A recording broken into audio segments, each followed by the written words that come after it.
ও মন কার লাগিয়া করছো তুমি এত আয়োজন, কে জানে কার চলে যাবার ডাক আসে কখন, তখন আধার করে একলা। একটু কষ্ট করে। আসসালামু আলাইকুম ওয়া রাহমাতুল্লাহ। ইন্নাল হামদুলিল্লাহ নাহমাদুহু ওয়া নাস্তাঈনুহু মান ইয়াহদিহিল্লাহু ফালা মুদিল্লা লাহু ওয়া মান ইউদ্লিল ফালা হাদিয়া লাহু ওয়া নাশহাদু আন লা ইলাহা ইল্লাল্লাহ ওয়াহদাহু লা শারীকা লাহু ওয়া নাশহাদু আন্না মুহাম্মাদান আবদুহু ওয়া রাসূলুহু আম্মা বা'দ।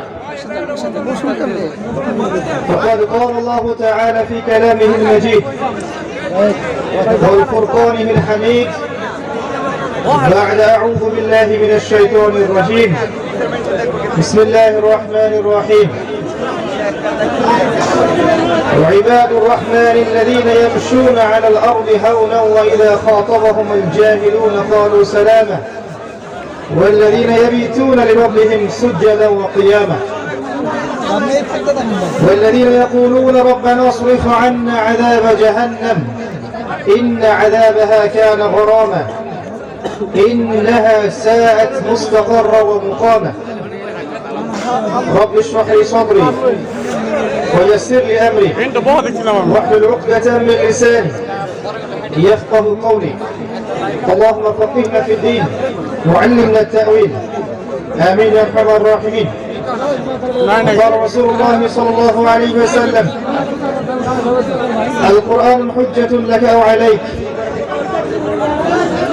خيركم من تعلم القرآن وعلمه وإن الله يرفع بهذا الكتاب أقواما ويضع به الآخرين. الحمد لله যাবতীয় প্রশংসা এবং গুণগান একমাত্র মহিয়ান ও গরিয়ান আল্লাহ সুবহানাহু ওয়া তাআলার জন্য, যে আল্লাহ রাব্বুল আলামিন নাযিল করেছেন মহাবিশ্বয় মহাগ্রন্থ আল কোরআনুল কারীম। যে আল্লাহ পাক আজকে আমাদেরকে সুস্থ শরীরে অত্র দিনী মজলিসে উপস্থিত হওয়ার তৌফিক দান করেছেন, আমরা সবাই শুকরিয়া আদায় করি, বলি আলহামদুলিল্লাহ। অগণিত অসংখ্য দরুদ এবং সালাত বর্ষিত হোক মহান আল্লাহ প্রেরিত সর্বশেষ নবী এবং চূড়ান্ত নবী মানবতার মুক্তির দূত মুহাম্মদুর রাসূলুল্লাহ সাল্লাল্লাহু আলাইহি ওয়াসাল্লামের প্রতি। আমরা সকলে দরুদ শরীফ পড়ি। আল্লাহুম্মা সাল্লি আলা মুহাম্মদ ওয়া আলা আলি মুহাম্মদ কামা সাল্লাইতা আলা ইব্রাহিম ওয়া আলা আলি ইব্রাহিম ইন্নাকা হামিদুম মাজিদ। আল্লাহুম্মা বারিক আলা মুহাম্মদ وعلى آل محمد كما باركت على إبراهيم وعلى آل إبراهيم إنك حميد مجيد. সম্মানিত দোহারবাসী, কেমন আছেন আপনারা? আলহামদুলিল্লাহ আলা কুল্লি হাল ফি কুল্লি মাকান। বক্তব্য শুরু করার আগে কিছু কথা বলছি। এটা কোন যাত্রা বা পালাগান বা কনসার্ট বা কোনো মিউজিক্যাল কম্পিটিশন, ফ্যাশন শো, ঠিক আছে, মুভি, সিনেমা, থিয়েটার, এগুলো কিছু নয়। এটা আল্লাহ এবং তার রাসূলের মাহফিল এবং আল্লাহ এবং তার রাসূলের মজলিস। এখানে বসার, শোনার এবং বলার কিছু আদব আছে। এই আদবের খেলাফ কাজ করলে নেকির জায়গায় উল্টা গোনা হবে ইনশাআল্লাহ। এখনো কথা হচ্ছে আশপাশ থেকে, যাদের প্রবলেম হচ্ছে আপনারা চলে যান। দু চারজন চলে গেলে উম্মার কোনো ক্ষতি হয়ে যায় না। যদি প্রবলেম এতই হয়ে থাকে তাহলে চলে যান, ইউ ক্যান লিভ। যারা এখানে এসেছে ঈমানের সাথে, তাকওয়ার সাথে, আল্লাহর দ্বীনের কিছু কথা শোনার এবং জানার জন্য, তাদের জন্য পরিবেশটা বজায় রাখেন আল্লাহর ওয়াস্তে। এখানে বক্তা যিনি কথা বলবেন তাকে কোরআন এবং সুন্নাহ থেকেই কথা বলতে হবে এবং শ্রোতা যারা থাকবেন তাদের আচরণও হবে কোরআন সুন্নাহ মোতাবেক। আমি অনেক লেকচারে বলেছি, আর একবার বলছি, আল্লাহ পাক কোরআনুল কারীমে দুই ধরনের শ্রোতার কথা বলেছেন। সূরা বাকারার শেষের দিকে আছে, ওয়াকালু সামি'না ওয়া আতা'না। মুমিনরা বলে আমরা শুনলাম এবং মেনে নিলাম। শুনতে হবে, দলিল প্রমাণ যাচাই করতে হবে, এরপরে যদি কোরআন এবং সুন্নাহর সাথে মিলে যায় তাহলে আপনাকে মানতে হবে। আর এক প্রকার শ্রোতা আছে, সূরা বাকারার মধ্যেই বলা আছে, তারা বলতো ওয়াকালু সামি'না ওয়া আসাইনা, আমরা শুনলাম কিন্তু মানবো না। তো শুনে যদি না বুঝি তাহলে মানবো কিভাবে? তাই বুঝতে হলে শান্তভাবে শুনতে হবে, শান্তভাবে বসে কথা শুনতে হবে। কিরকম? হাদিসে জিবরিলের মতো। হাদিসে জিবরিল নিয়ে আমার একটা লেকচার আছে ইউটিউবের মধ্যে। জিবরাইল আলাইহিস সালাম এই পৃথিবীর ইতিহাসে একটা মাত্র বার, অনলি ওয়ান টাইম, তিনি জনসম্মুখে এসেছিলেন মানুষের রূপ ধরে। তিনি মানুষের রূপ ধরে এসেছেন নবী সাল্লাল্লাহু আলাইহি ওয়াসাল্লামের কাছে একাধিকবার, কিন্তু জনসম্মুখে একবার, সাহাবীদের সামনে মানুষের রূপ ধরে একবার এসে নবী সাল্লাল্লাহু আলাইহি ওয়াসাল্লামকে চারটা প্রশ্ন করেছিলেন। ইয়া মুহাম্মদ সাল্লাল্লাহু আলাইহি ওয়াসাল্লাম আখবিরনি আনিল ইসলাম, তিনি উত্তর দিয়েছেন। আবার বলেছেন আখবিরনি আনিল ঈমান, তিনি উত্তর দিয়েছেন। আবার বলেছেন আখবিরনি আনিল ইহসান, উত্তর দিয়েছেন। সর্বশেষে বলেছেন যে কিয়ামত কবে হবে। যখন নবী সাল্লাল্লাহু আলাইহি ওয়াসাল্লাম বলেছেন মান মাসউলু আনহা বিআ'লাম মিনাস সাইল, তখন তিনি আবারও বলেছেন যে আখবিরনি আন আমারাতিহা, তাহলে কিছু আলামত বলে দিন। এই হাদিসে খেয়াল করে দেখবেন জিবরাইল আলাইহিস সালাম যখন মানুষের রূপ ধরে এসেছেন মসজিদের মধ্যে, ধবধবা সাদা পোশাক পরে এসেছেন। নবী সাল্লাল্লাহু আলাইহি ওয়াসাল্লামের কাছে বসেছেন, হাঁটুর সাথে হাঁটু লাগিয়ে দিয়ে বসেছেন এবং নিজের দুই হাত রাসূল সাল্লাল্লাহু আলাইহি ওয়াসাল্লামের উরু পায়ের উপরে রেখেছেন। টিচারের সামনে দিন শেখার আদব এখান থেকে বোঝা যায়। দিন শিখতে আসার জন্য কি আদব রক্ষা করা প্রয়োজন এটা এই হাদিস থেকে বোঝা যায়। তো আমরা এখানে ব্যস্ত হয়ে আছি এই মোবাইলগুলো নিয়ে, কোনো ফায়দা নাই। আমরা ব্যস্ত হয়ে আছি ইউটিউবিং গুলো নিয়ে, আপোষে কথাবার্তা বলছি, কেউ ছবি তুলছি। এগুলো ইসলামিক সংস্কৃতির সাথে যায় না। এই কাজগুলো ইসলামিক সংস্কৃতির সাথে যায় না। মনে হতে পারে আপনাদের যে এগুলো তো ভালো, এগুলোর মধ্য দিয়ে কথা অনেক মানুষের কাছে ছড়িয়ে যাবে। এগুলো সাইড ইফেক্ট আরো বেশি ক্ষতিকর। এগুলো সাইড ইফেক্টের কারণে দিন দিন বাংলার জমিন আলেম শূন্য হয়ে গেছে। বাহিরের আলেমের সংখ্যার চাইতে ভিতরের সংখ্যা বেশি। এর পিছনে কোনো কোনো ক্ষেত্রে ইউটিউবিং এর ভূমিকা আছে। যে বক্তব্য গিয়েছে সামলাইন দেখবেন তার সাথে কোনো মিল নাই। যে বিষয়ে বলার চেষ্টা করা হয়েছে এর সাথে কাট পেস্ট করে ডান বাম নাই এডিট করে একটা অংশ দিয়ে দিয়েছে, একটা ইস্যু সৃষ্টি করা, যাতে মানুষ ওই ইস্যুতে ব্যস্ত থাকে। আর যতক্ষণ মুসলিমরা ওই একটা ইস্যুতে ব্যস্ত আছে ততক্ষণ ইসরায়েল আরো 10টা নিউক্লিয়ার ওয়েপন্স তৈরি করে ফেলেছে। এই হলো আমাদের বুদ্ধি। একজন দায়ী বা একজন বক্তাকে স্টেজে উঠাতে যদি এত হ্যাসেল করতে হয়, যদি কোনোদিন ইসলামিক হুকুমত পেয়ে যান কি করবেন দেশের? 7 দিনে দেখবেন দেশ শেষ। তো আমাদের তো এত আবেগী হওয়া উচিত না, আমাদের উচিত স্মার্ট হওয়া। প্রত্যেকটা কাজ করবেন দিনের জন্য, আল্লাহকে রাজি খুশি করার জন্য এবং রাসূল সাল্লাল্লাহু আলাইহি ওয়াসাল্লামের তরিকায়, এবং সর্বশ্রেষ্ঠ উপায়ে, সবচেয়ে সেরা মাধ্যমে স্মার্টলি ডিল করবেন। ঠান্ডা মেজাজে, সুস্থভাবে, সবলভাবে প্ল্যান করে, পরিকল্পনা করে একটা কাজ বাস্তবায়ন করতে হয়। আর স্বভাবগতভাবে আমরা একটু আবেগী যাই। আমি একটা কথা বারবার বলেছি এই মাহফিলের সিজনে, যে ইসলামের জন্য যদি কিছু করতে চান আবেগ নয় বিবেককে কাজে লাগান। আবেগ দিয়ে ইসলামের খুব একটা খেদমত হবে না, বিবেক দিয়ে খেদমত হবে এবং শেকড় থেকে দিনের কাজ করতে হবে, একদম গোড়া থেকে। আমি যদি এখন প্রশ্ন করি যে এখানে যারা উপস্থিত আছেন সবার মধ্যে কতজন ব্যক্তি জীবনে একবার আল কোরআন শুরু থেকে শেষ পর্যন্ত পড়েছেন? একটু হাত উঁচু করেন দেখি। মাশাআল্লাহ। কতজন মানুষ অর্থ সহ পড়েছেন? এবার হাত উঁচু করেন দেখি। কোরআন মানবতার মুক্তির সমাধান, মহাবিশ্বের মহাবিশ্বয় মহাগ্রন্থ আল কোরআন, যে কোরআন দিয়ে নবী সাল্লাল্লাহু আলাইহি ওয়াসাল্লাম 23 বছরের মধ্যে জাহেলি আরবকে একদম ইসলামী হুকুমতে পরিণত করেছেন। সেই কোরআন দেখবেন আপনি এই 5% মানুষও পড়ে দেখেন। এখন আপনি আমাকে বলেন যে নারায়ে তাকবীর আল্লাহু আকবার দিয়ে কি ইসলামের খেদমত হবে? শেকড়ের কাজটা কিন্তু নাই, আছে? নাই। জিজ্ঞাসা করেন সবাইকে যে হাদিসের যে কুতুবে সিত্তা, 6টা হাদিসের বই, যেটা মেইন বই, এইগুলো কয়জন পড়েছে জীবনে? হাত তোলেন দেখি। এই যে আলেম ওলামারা হাত তুলেছেন, বাকিরা কেউ হাত তোলেন। মানে আমাদের দৃষ্টিভঙ্গিটা এমন যে এগুলো ওলামায়ে কেরামদের জন্য, তাই না?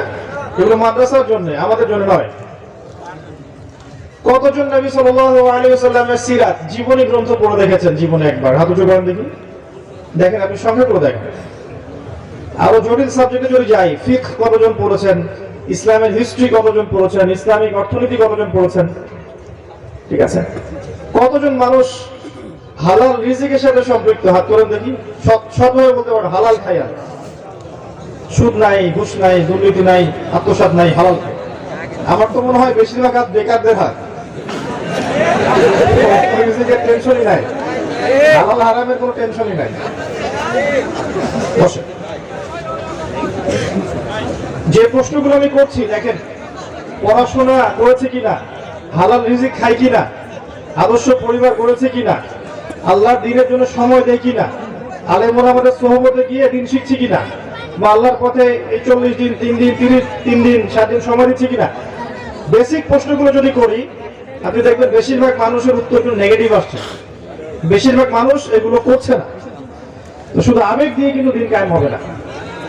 শুধু আবেগ দিয়ে, সেলফি দিয়ে, আই ওয়াশ করে, শো ডাউন করে, জনবলের দাপট দেখিয়ে, অর্থের দাপট দেখিয়ে দিনের শেকড় থেকে খেদমত হবে না। এই মেসেজটাই আমি দিতে চাচ্ছি বিগত 1 মাস থেকে। সেটা হলো, একদিনের এই জলসার নাম দিন ইসলাম নয়। 365 দিন আমাকে কোরআন সুন্নাহ মেনে চলতে হবে, এর নাম দিন ইসলাম। আজকের এই জলসার পরে যদি আমি দেখি, আমরা যদি দেখি দোহারের জামে মসজিদগুলোতে ফজরের জামাতে মানুষ নাই, তাহলে এই মাহফিল সার্থক নয়। যদি আমার কথা শোনার পরে আপনারা ফজরের সালাতে যান, তাহলে আমরা সফল, সার্থক। যদি আমরা 5 ওয়াক্ত নামাজ পড়ি, সুদ ঘুষ দুর্নীতি ছাড়তে না পারি, আমরা সফল নই। যদি আমরা দান সাদাকা করি, ফরজ যাকাত না দিই, সফল নই। আমরা ইসলামের জন্য জীবন দিতে প্রস্তুত এমন মেন্টালিটি রাখি, এদিকে পর্নোগ্রাফি দেখছি, মাদক সেবন করছি, মিউজিক শুনছি, আপনার কনসার্ট করছি, এগুলো করছি, তাহলে আমি সফল নই। আমাকে টোটালিটি আনতে হবে ইসলামের মধ্যে। তো ভূমিকা অনেক লম্বা না করে আমি এখন মূল আলোচনা যাচ্ছি। ইনশাআল্লাহ আমরা আশা করব আমরা ইসলামের শেকড় থেকে কাজ করব। শেকড়টা কি? প্রথম কাজ পড়াশোনা করতে হবে। এবং আমি যে সাবজেক্টগুলোর কথা বলছি, আপনি জেনারেল লাইনেই পড়েন আর মাদ্রাসাতেই পড়েন, এই সাবজেক্টগুলো অবশ্যই পড়তে হবে। কোরআন এর আরবি ভাষা, আপনার কোরআনের তাফসীর, ফিকহ, হাদিসের কিতাবগুলো, তারপরে রাসূল সাল্লাল্লাহু আলাইহি ওয়াসাল্লামের জীবনী, ইসলামের ইতিহাস, ইসলামের অর্থনীতি, তারপর ইসলামিক ভূরাজনৈতিক প্রেক্ষাপট। এর পাশাপাশি আপনি পড়ছেন সায়েন্সে, বা কেউ আর্টসে, কেউ কমার্সে, কেউ মেডিকেল সায়েন্সে, বিবিএ, ইঞ্জিনিয়ারিং, এগুলো সবই পড়বেন, কিন্তু আপনাকে এই সাবজেক্টগুলো পড়তে হবে। এরপরে দেখবেন ইনশাআল্লাহ আপনার দ্বারা আল্লাহ যদি কবুল করেন, এমন খেদমত হতে পারে উম্মার, যেটা আর 10 জন আলেমের দ্বারা হয় নাই, এমন হতে পারে আল্লাহ যদি কবুল করেন। আর মাদ্রাসা লাইনে পড়া মানুষরা যদি এই সাবজেক্টগুলো পড়েন, যেমন ইংরেজি, ম্যাথামেটিক্স, আইসিটি, সায়েন্স, তারপরে আপনার এই জিওপলিটিক্স, ইকোনমিক্স, এই সাবজেক্টগুলো যদি মাদ্রাসার আমাদের ওলামায়ে কেরাম এবং তালেবে ইলমরা পড়েন, তাহলে ইনশাআল্লাহ দেখবেন ওই পাগড়ি মাথায় দিয়ে বিশ্ব শাসন করবে ইনশাআল্লাহ। পাগড়ি মাথা দিয়েই বিশ্ব শাসন করবে ইনশাআল্লাহ। আর ওয়ার্ল্ড রুল করবে সামনে মুসলিমরাই, কোনো সন্দেহ নাই। এই বিশ্বকে রুল করবে সামনে ওই মোল্লা মুন্সিরাই, এতে কোনো সন্দেহ নাই। আর ইসলাম জেনারেল শিক্ষিত মানুষদেরকে দিনের পথে আসতে, দিন শিখতে, প্রচার প্রসার করতে কখনো বাধা দেয়নি। এই সাবজেক্টগুলো পড়ার মধ্য দিয়ে আপনি নিজেকে তৈরি করে আসুন, ইনশাআল্লাহ দেখবেন আপনার দ্বারাও এমন খেদমত আল্লাহ কবুল করবেন যেটা আর 10 জনের দ্বারা আল্লাহ করেন না ইনশাআল্লাহ। এটা প্রথম কাজ। এরপরে আপনার জানা অনুযায়ী আমলটা দরকার বেশি। 2 নাম্বার, আমরা অনেক জানি হয়তো, জানা অনুযায়ী আমল হচ্ছে না। জানা অনুযায়ী আমলের সবচেয়ে সেরা এক্সাম্পল হচ্ছে রাসূলুল্লাহ সাল্লাল্লাহু আলাইহি ওয়াসাল্লাম। আমরা যদি আমাদের দিন রাতগুলোকে 24 ঘন্টা দিন রাতকে নবী সাল্লাল্লাহু আলাইহি ওয়াসাল্লামের সুন্নাহ দিয়ে ভাগ করি, ঘুমাতে যাওয়ার সুন্নাহ, ওঠার সুন্নাহ, বাথরুমে যাওয়ার সুন্নাহ, বের হওয়ার সুন্নাহ, ওযুর সুন্নাহ, ঠিক আছে, খাবার সুন্নাহ, নামাজের সুন্নাহ, জিকির আজকার, তিলাওয়াত, দোয়া, ব্যবসা বাণিজ্য, চাকরি বাকরি, পরিবারকে সময় দেয়া, পুরো জীবনটাকে যদি আমরা রাসূল সাল্লাল্লাহু আলাইহি ওয়াসাল্লামের সুন্নাহ মতো সাজাই, তাহলে দেখবেন জানা অনুযায়ী আমলটা হয়ে যাবে ইনশাআল্লাহ। আর আমল না হওয়া পর্যন্ত এই লেকচারগুলো দেওয়া খুব ডেঞ্জারাস। মানে আপনারা যে জায়গায় বসে আছেন, সবচাইতে ঝুঁকিপূর্ণ জায়গায় বসে আছে আমি এখন। কারণ হচ্ছে আল্লাহ পাক সূরা সফের মধ্যে বলেছেন, ইয়া আইয়ুহাল্লাযীনা আমানু, হে মুমিনগণ, লিমা তাকুলুনা মা লা তাফআলুন, তোমরা এমন কথা কি জন্য বলে বেড়াও যে কাজ তোমরা নিজেরাই করো না। কাবুরা মাকদান ইনদাল্লাহি আন তাকুলু মা লা তাফআলুন, আল্লাহর কাছে অত্যন্ত নিকৃষ্ট, ঘৃণিত এটা যে তোমরা কিছু বলবে কিন্তু করবে না। তো যারা বক্তা, যারা দায়ী, যারা বক্তা, যারা আলেম, স্কলার, তারা সবচেয়ে ডেঞ্জারাস আসলে বসে আছে। ইলম অনুযায়ী যদি আমল না হয় তাহলে কি হবে জানেন? সেই বুখারী হাদিসে আসছে যে একজন ব্যক্তি জাহান্নামে যাবে, জাহান্নামের আযাবের ফলে তার নাড়ি ভুঁড়ি বের হয়ে আসবে, নাউযুবিল্লাহ, এবং সে নাড়ি ভুঁড়ির চারদিকে ঘুরতে থাকবে। অন্য জাহান্নামীরা একত্রিত হয়ে তাকে জিজ্ঞাসা করবে যে আলাস্তা কুনতা তা'মুরুনা বিল মা'রুফ ওয়া তানহাউনা আনিল মুনকার, তুমি কি পৃথিবীতে মানুষকে সৎ কাজের আদেশ করতে না, অসৎ কাজে নিষেধ করতে না? ফামা বালুক, তোমার কি হয়েছে আজকে? সেই ব্যক্তি বলবে যে আমি মানুষকে সৎ কাজের আদেশ করতাম ঠিকই, কিন্তু আমি নিজেই সেই কাজ করতাম না, নাউযুবিল্লাহ। আর আমি মানুষকে অসৎ কাজ থেকে নিষেধ করতাম, কিন্তু আমি নিজেই সেই কাজ করতাম।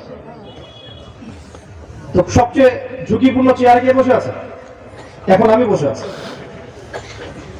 আর আপনি বিশ্বাস করেন, যারা আমরা চেয়ারে বসি তাদের মাঝে এমন অনেক মানুষ আছে যাদের কলিজাগুলো যদি আল্লাহ পাক বের করে দেখাতেন তাহলে দুর্গন্ধে আমার লেকচার শুনতে আসতেন না। কথা বুঝতে পারেন না?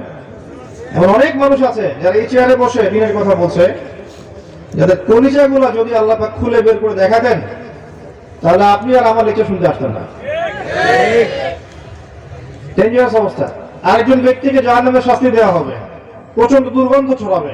এই হাদিসটা ফয়জুল কালাম বইয়ের মধ্যে আছে, মাদ্রাসায় পড়ানো হয়, যে অন্য জাহান্নামী এসে বলবে আগে থেকেই আমরা অনেক শাস্তির মধ্যে ছিলাম, তুমি কি আমল করতে পৃথিবীতে, তোমার আমলের কারণে আজকে দুর্গন্ধ থাকা যাচ্ছে না, নাউযুবিল্লাহ। সেই ব্যক্তি বলবে যে আমি ইলম অর্জন করেছিলাম, আমার ইলম আমার উপকারে আসেনি, মানে আমি ইলম অনুযায়ী আমল করতে পারি না। যা শুনছেন তা যদি আমল না করেন, শুধু রেকর্ডিং এ ব্যস্ত থাকেন, লাইভে ব্যস্ত থাকেন, আজকে মাহফিল শেষ, লেকচার ভুলে যান, তাহলে কাজের কাজ কিছু হবে না। আর আমি এটা বিশ্বাস করি, যদি আমি কথাগুলো মন থেকে বলি, আল্লাহকে রাজি খুশি করার জন্য বলি, আমার নিয়ত যদি ঠিক থাকে, আমার কথা আপনার দিলের উপর তাসির হবে ইনশাআল্লাহ। ইনশাআল্লাহ। আমার ভিতরে ভেজাল থাকে, আমার কথা আপনার দিলে কোনো তাসির হবে না। আপনি দেখবেন লক্ষ লক্ষ মাহফিল হচ্ছে, আপনি নিজে চিন্তা করেন কতটুকু তাসির হচ্ছে, আপনার নিজে ভাবেন কতটুকু তাসির হয়েছে, কি পরিবর্তন আসছে। আর যে মানুষগুলোকে দিয়ে তাসির হয় তারা তো এখন নাই মাঝে। যে মানুষগুলোর কথা শুনলে মানুষের হৃদয়ের মধ্যে আল্লাহর ভয় জাগে, মিউজিক ছেড়ে দেয়, সুদ ছেড়ে দেয়, হারাম ছেড়ে দেয়, জীবনটাকে আল্লাহর জন্য দেওয়ার মতো প্রত্যয় ব্যক্ত করে, এরা তো নাই আছে। কার কথা শুনে না? তো শুধু শোনা নয়, শোনা অনুযায়ী আমলের প্রয়োজন আছে। আর এই আমলের সবচেয়ে সেরা এক্সাম্পল হচ্ছে আমাদের নবী, প্রিয় নবী সাল্লাল্লাহু আলাইহি ওয়াসাল্লাম। তার জীবন যেভাবে কেটেছে সেইভাবে দিন রাত কাটান, ইনশাআল্লাহ আপনি সফল হয়ে যাবেন ইনশাআল্লাহ। এটা শর্টকাট কোনো টেকনিক নাই। আর কি করা দরকার? গোড়া থেকে দরকার আদর্শ পরিবার। আদর্শ পরিবার না থাকলে একটা আদর্শ সমাজ কখনো বাস্তবায়িত হবে না। আমি তাহাজ্জুদ গুজার, আমার স্ত্রী এদিকে বেপরদায় ঘুরে বেড়াচ্ছে, এই পরিবার কোনো কাজের না।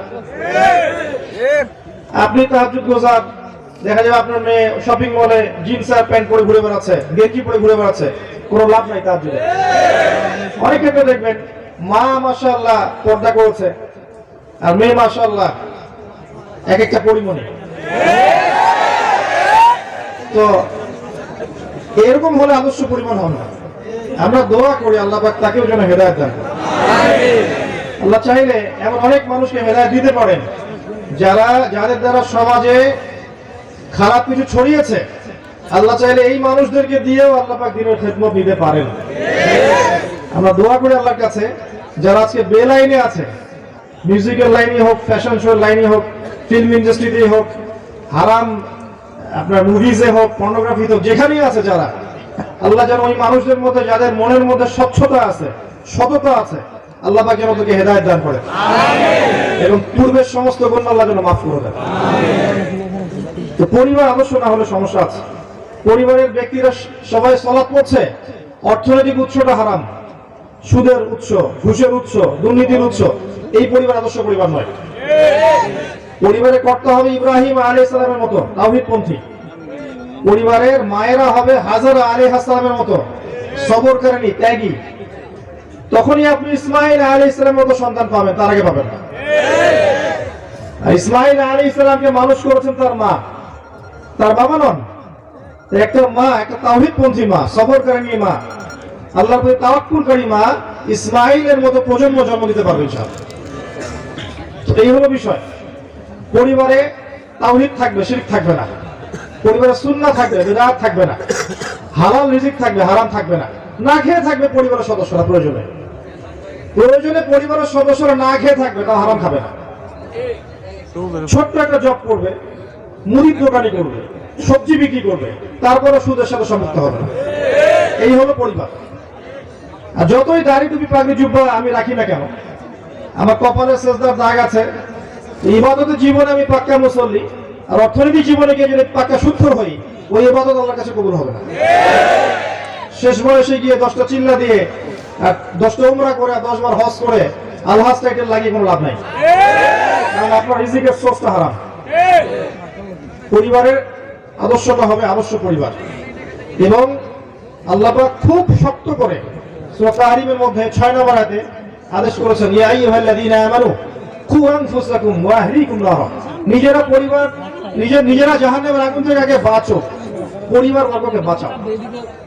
নতুন প্রজন্ম যখন আসবে পরিবারে, প্রজন্মটা হবে আল্লাহর জন্য জীবন দেয়া প্রজন্ম। তারা এমন ভাবে গড়ে উঠবে, ছোটবেলা থেকেই টিপস করে ফেলবে, অ্যারাবিক ল্যাঙ্গুয়েজ শিখবে, বড় বড় ওলামায়ে কেরামের সোহবতে গিয়ে বড় বড় মাদ্রাসায় পড়াশোনা করবে। আর জেনারেল যদি পড়ে, এদিকে পড়লেও এর বেসটা হবে ইসলামিক। এমন করে আমার পরবর্তী প্রজন্ম করতে হবে। পরিবারে যদি কন্যা সন্তান আসে, ছোট থেকে ওকে হিজাব শেখাতে হবে, ছোটবেলা থেকে, এবং জীবনের উদ্দেশ্য শেখাতে হবে। বাচ্চাকে জিজ্ঞাসা করা হবে, বাবা তোমার জীবনের লক্ষ্য কি? ওই জন্য এক বাক্যে বলে জান্নাত। আমার জীবনের লক্ষ্য হচ্ছে জান্নাত, এটা শেখাবেন বাচ্চাদের। এখনকার ইয়াংদেরকে জিজ্ঞাসা করেন এইম ইন লাইফ কি, বলতে পারবে না।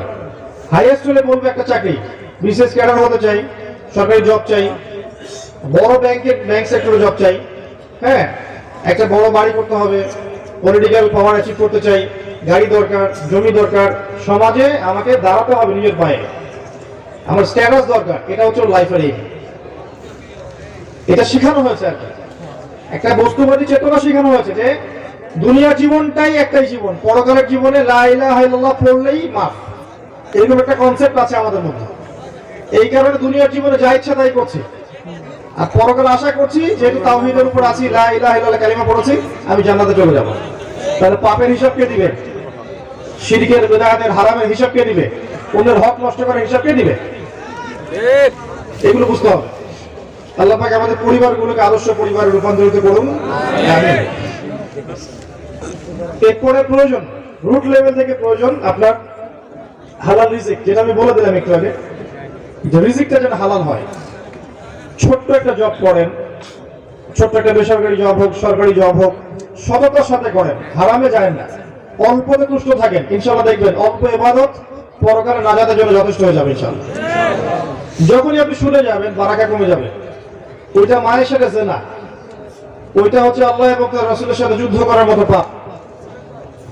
যখনই ঘুষে যাবেন অন্যের হক নষ্ট করা হবে, আর অন্যের হক কিয়ামতের মাঠে বুঝিয়ে দেওয়া যাবে না। নবী সাল্লাল্লাহু আলাইহি ওয়াসাল্লাম একদিন বলেছিলেন, তোমরা কি বলতে পারো সবচেয়ে মিসকিন কোন ব্যক্তি? সাহাবীরা বলেন আল্লাহু ওয়া রাসূলুহু আ'লাম, আল্লাহ এবং তার রাসূল ভালো জানেন। নবী সাল্লাল্লাহু আলাইহি ওয়াসাল্লাম বলেন মিসকিন হচ্ছে সেই ব্যক্তি যে ব্যক্তি কিয়ামতের মাঠে নামাজ, রোজা, হজ, যাকাত সব নেকি নিয়ে উঠবে, কিন্তু দেখবে অন্যের হক নষ্ট করার কারণে পাওনাদাররা দাঁড়িয়ে আছে এবং তাদের হক পরিশোধ করতে হবে। কিভাবে পরিশোধ করবে? নিজের নেকি তাদেরকে দিতে হবে। নেকি দিতে দিতে শেষ হয়ে গেলে তাদের গুনাহ তার আমলনামে যুক্ত করা হবে। এর ফলে এই ব্যক্তি যাবে জাহান্নামে, ওই ব্যক্তিরা চলে যাবে জান্নাতে। তাহলে যে প্রফেশনের মধ্যে অন্যের হক নষ্ট করার বিষয় আছে, এখান থেকে অনতি বিলম্বে তওবা করতে হবে এবং অন্যের হকটা দ্রুত ফিরিয়ে দিতে হবে। একটা টাকা হলেও ফিরিয়ে দিয়ে মরতে হবে, তারপরে হবে ইনশাআল্লাহ হালাল রিজিক। এমনকি খেয়াল রাখবেন,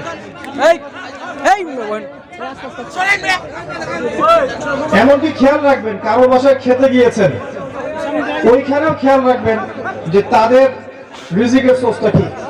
কারো বাসায় দাওয়াত খেতে গিয়েছেন, বসেই ভরপেট খাওয়ার দরকার নাই, জিজ্ঞাসা করবেন যে আপনাদের বাসার কাদের বাসা, কি করে। যদি দেখেন যে তার জবটা হারাম, সেখানে খাওয়ার দরকার নাই।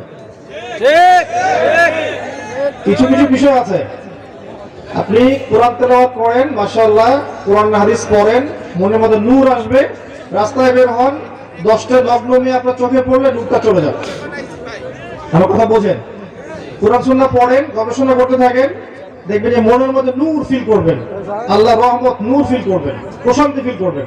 বাইরে বের হন, একটা শপিং মলে ঘুরে আসেন ঢাকা, দেখবেন নূর চলে গেছে। ইফেক্ট হয়, কাজের কি ইফেক্ট হয়। আপনি বাজ বিচার না করে হারাম খেতে থাকেন, দেখবেন এই শরীর দিয়ে আপনি নামাজে মনোযোগ পাচ্ছেন না, রোজা রাখলে তৃপ্তি পাচ্ছেন না, ইবাদত করে স্বাদ পাচ্ছেন না, কারণ আপনার রক্ত মাংসগুলো হারাম ভাবে তৈরি হয়েছে। রিজিকের ব্যাপারে সতর্ক থাকেন, অবশ্য পরিবার গড়তে হবে, রিজিকটা সুন্দর থাকতে হবে। এরপরে দরকার কি? আত্মশুদ্ধি। আত্মশুদ্ধি কি জিনিস? মনের মধ্যে যত খারাপিয়াত আছে, যেমন হিংসা, গীবত, তহমত, অহংকার, হঠকারিতা, মুনাফিকি, যত খারাপ দোষ আছে মনের মধ্যে, এগুলোকে বের করতে হবে। এগুলো বের না করা পর্যন্ত আপনার মনটা কিন্তু তাসকিয়া, আত্মশুদ্ধি অর্জন করতে পারবে না। কি করলে বের হবে এগুলো? বেশি বেশি কবরের ফিকির করলে বের হবে। বেশি বেশি কবর চিন্তা করেন, পরকালের চিন্তা করেন, আল্লাহর সামনে দাঁড়াতে হবে এই চিন্তা করেন, দেখবেন মন নরম থাকবে ইনশাআল্লাহ। বেশি বেশি কোরআন তেলাওয়াত করেন, মনটা নরম সফট হবে ইনশাআল্লাহ। বেশি থেকে বেশি আল্লাহর জিকির করেন, সুবহানাল্লাহ, আলহামদুলিল্লাহ, লা ইলাহা ইল্লাল্লাহ, আল্লাহু আকবার, লা হাওলা ওয়ালা কুওয়াতা ইল্লা বিল্লাহ পড়তে থাকেন, মনটা নরম হবে ইনশাআল্লাহ। বেশি থেকে বেশি দান সাদাকা করেন, মনটা নরম হবে। ইতিমের ভরণ পোষণের দায়িত্ব নেন, মনটা নরম হবে। বিধবার দায়িত্ব নেন, মনটা নরম হবে। দেখবেন ইতিমের মাথায় হাত বুলান, মনটা নরম হবে। বেশি থেকে বেশি আল্লাহর কাছে দোয়া করেন, মন নরম হবে। একটু কম খান, একটু কম ঘুমান, একটু কম হাসেন, একটু কম কথা বলেন, মানুষের সাথে কম মেশেন, মন নরম হবে। এগুলো যত বেশি করবেন মন শক্ত হয়ে যাবে। আর মন যত শক্ত হবে, সেই মনের মধ্যে আল্লাহর নূর আসবে না। আল্লাহর নূর না আসলে, কলবের মধ্যে আল্লাহর নূর না আসলে, আপনি কবরে নূর পাবেন না এবং আপনি পুলসিরাতে নূর পাবেন না, আত্মশুদ্ধি অর্জন করতে পারবেন না। একটা কথা বলি, যখন আপনার হৃদয়ের মধ্যে নূর আসবে আল্লাহর পক্ষ থেকে, আপনি দেখবেন আপনি এমন কিছু বুঝতে পারছেন যেটা 8-10 জন পারছে না। আপনি এমন কিছু শুনবেন, এমন কিছু দেখবেন যেটা 8-10 জন দেখবেন না। আপনি আল্লাহর নূর দিয়ে দেখবেন ইনশাআল্লাহ। আল্লাহ পাক আমাদেরকে নূর অর্জন করার তৌফিক দান করুন। রব্বানা আতমিম লানা নূরানা ওয়াগফির লানা ইন্নাকা আলা কুল্লি শাইইন কাদির। আপনি এখন এই কথা শুনছেন, দেখি তারপরে বসে পড়েন প্লিজ, আল্লাহর রাস্তায় বসে পড়েন, আল্লাহর রাস্তায় বসে পড়েন।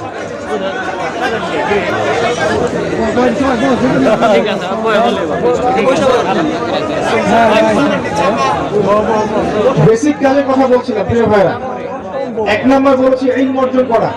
দ্বীনের জন্য কিছু করতে চান, আগে পড়াশোনা করেন, জ্ঞান অর্জন করেন, এবং সিলেবাস গুলো বলেছি এই বইগুলো আপনাদেরকে পড়তে হবে, এই সাবজেক্টগুলো পড়তে হবে। 2 নম্বর কাজ এই অনুযায়ী আমল করা। তার জন্য নবী সাল্লাল্লাহু আলাইহি ওয়াসাল্লামের সুন্নাহ ফলো করতে হবে প্রতিদিন প্রতি রাত।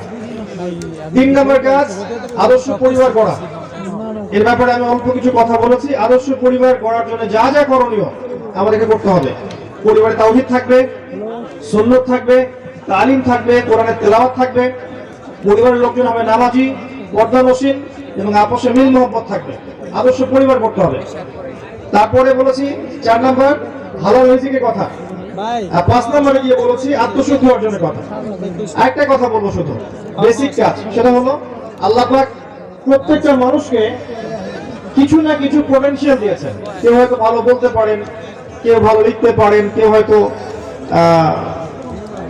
ভালো অ্যাসোসিয়েট করতে পারেন, কেউ বিভিন্ন প্রজেক্ট লঞ্চ করতে পারেন। এক এক মানুষকে আল্লাহ পাক এক এক পটেনশিয়াল দিয়েছেন। আপনাকে খুঁজে বের করতে হবে যে আপনার প্রতিভা কোনটা, এবং সেই প্রতিভাটাকে আপনাকে দিনের পথে কাজে লাগাতে হবে। একজন আলেম যেমন দিনের খেদমত করতে পারে, একজন মেডিকেল ডক্টরও কিন্তু দিনের খেদমত করতে পারবে না? সে যদি সৎ হয়, দিনের বুঝ থাকে, সে কিন্তু তার প্রফেশন থেকেও দিনের খেদমত করতে পারবে ইনশাআল্লাহ। একজন ইঞ্জিনিয়ার দিনের খেদমত করতে পারবে ইনশাআল্লাহ। যাকে আল্লাহ পাক যা মেধা দিয়েছেন, কাউকে মেধা, কাউকে অর্থ, কাউকে শারীরিক শক্তি, কাউকে মানসিক শক্তি, এটাকে আপনি দিনের পথে কাজে লাগান। এতিমের একটা প্রজেক্ট করেন, বিধবাদেরকে নিয়ে প্রজেক্ট করেন, আপনি অসহায় নারী শিশুদেরকে নিয়ে কোনো প্রজেক্ট করেন, মানবতার কল্যাণে কোনো প্রজেক্ট করেন, একটা মাদ্রাসা করেন, একটা মসজিদ করেন, একটা ইসলামিক কোনো সংগঠন করেন, কিছু একটা করেন যেটাতে আপনার দিনের পথে এগিয়ে যাওয়া সহজ হয় এবং উম্মার খেদমত হয়, কল্যাণ হয়। ইনশাআল্লাহ দেখবেন এই ছোট্ট ছোট্ট খেদমত গুলো ভবিষ্যতে বড় বিজয় নিয়ে আসবে ইনশাআল্লাহ। এগুলো বেসিক কাজ। এগুলো আগে কেন বললাম? বিকজ এই কাজগুলো না করে আমরা যদি শুধুমাত্র আবেগী হই, শোডাউন করি, আই ওয়াশ দেখাই, ঠিক আছে, আত্মহমিকায় ভুগি, আমরা অনেক জনসংখ্যা আমাদের অনেক বেশি, এগুলোতে ফখরে ভুগি, কি করে ভুগি, তাহলে দেখবেন দিন দিন ইসলামের জমিন সংকুচিত হয়ে আসবে। এবং যেটা হচ্ছে অনেকে বলবেন যে কই হচ্ছে, আমি তো দেখতে পাচ্ছি না। আপনি 2 চোখ দিয়ে দেখেন, বাহ্যিক চোখ না, ভেতরের চোখ দিয়েও দেখেন। প্রচুর কথা হচ্ছে, আমি মনোযোগ হারাচ্ছি। দেখেন, আমি মনোযোগ হারালে কিন্তু লেকচারটা আপনি তো আমাকে দিতে পারবো না। আমি কিছু চিন্তা করে এসেছি বলার জন্য, মনোযোগ ব্যাহত হয় বারবার, তাহলে আপনারা ক্ষতিগ্রস্ত হবেন। আল্লাহর রাস্তায় বসেন, আমরা হয়তো আর 1 ঘন্টা কথা বলবো, হাইয়েস্ট 1 ঘন্টা সবর করেন আল্লাহর জন্য। আল্লাহ পাক তৌফিক এনায়েত করুন, আমিন। আমরা সবাই চাই যে ইসলামের বিজয় হোক, আমরা সবাই জান্নাতে যাই, জাহান্নাম থেকে বাঁচি, তাই না? আমরা প্রত্যেকেই চাই আমরা আল্লাহ সন্তুষ্টি পাই।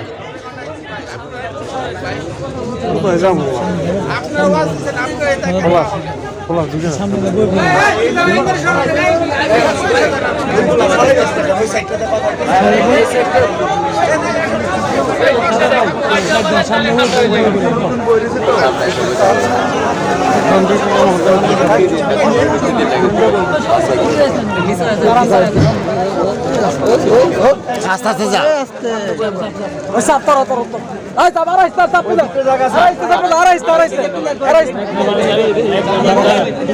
আরে খারাপ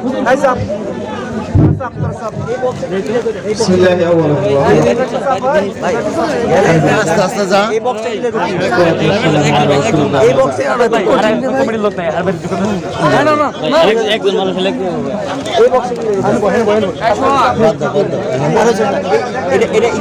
ঠিক আছে,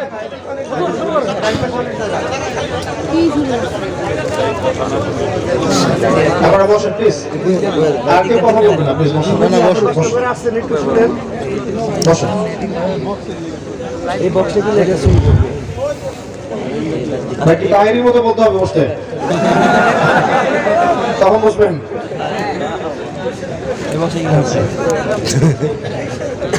এই অংশটা আবার কাট করে দিও না ইউটিউবার যারা আছো, দিন প্রচার করবেন যারা আছেন, যেভাবে প্রচার করা দরকার এমন কিছু করবেন না যাতে উম্মার ক্ষতি হয়ে যায়। মনে রাখবেন, একজন আলেম এই জায়গা একজন ইউটিউবে নিতে পারবে না, শত শত ইউটিউবার একজন আলেমের জায়গা পূরণ করতে পারবে না, ঠিক আছে? তো দুনিয়ার স্বার্থে নয়, তাদের নাসিহত করবো, দুনিয়ার স্বার্থে নয়, দিনের জন্য দিনের কাজ করে, যে কাজটা করলে দিনের উপকার হবে, আর কখন কোন অংশটুকু দিতে হবে আর কখন কোনটা দেওয়া যাবে না, এই ইন্টেলেক্টটা থাকা উচিত, ঠিক আছে? কারণ আমাদের ভালো বুঝতে হবে, মুসলিমদের ভালো হচ্ছে যে কাজগুলোর কথা বললাম, তাওহীদে আমাদের ভালো, সুন্নতে আমাদের ভালো, হালাল রিজিকে আমাদের ভালো, আকীদার সংশোধনে আমাদের ভালো, আদর্শ পরিবারের মধ্যে আমরা ভালাই পাবো, আমরা একটা পরবর্তী ভালো প্রজন্ম করতে পারলে ভালাই পাবো, ইসলামিক ভালো প্যারেন্টিং দিতে পারলে ভালাই পাবো, ইসলামিক ইকোনমিক্স স্ট্যাবলিশ করতে পারলে ভালোই পাবো।